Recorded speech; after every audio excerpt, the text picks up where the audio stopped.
This is how I maintain my sourdough starter. I've got about a tablespoon worth in this clear container, very little. To this, we're gonna add filtered water.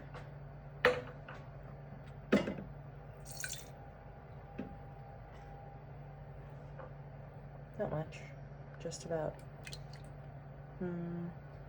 3 tablespoons, maybe 4 if you want a strong starter, like that.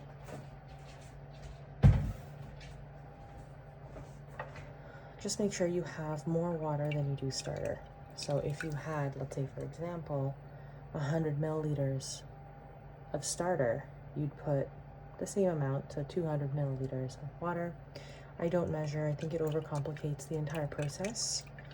I just want to feed it and get on with my life. So what I've done is I just use very little starter and I keep it on the counter all the time. I don't put it in the fridge unless I'm traveling.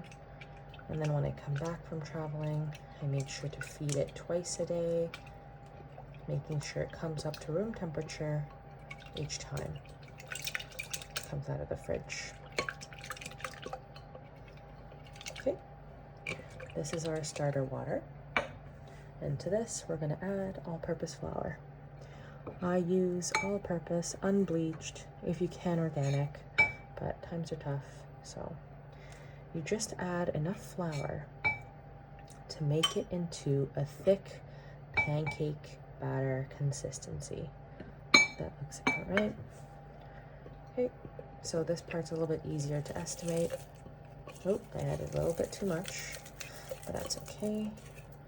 A thicker starter means you can leave it for a little bit longer without feeding it, because it has enough food to sustain it a little bit longer.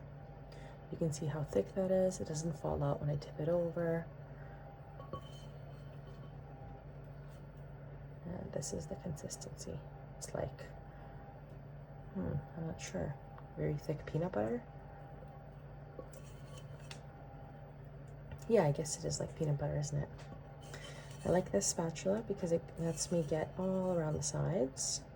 And I like this container because it's just one kind of tube.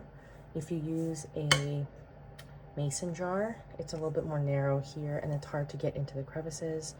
So if you find, this is not a WEC, this is one that I got from Amazon from a kit. And so I made sure to buy one that had a nice jar. And it has, you know, the indicator of how high your starter would have risen, if you just remember how many milliliters it was, or you can put a little piece of tape or something, or a rubber band. Anyway, clean off the sides, make sure the container is clean.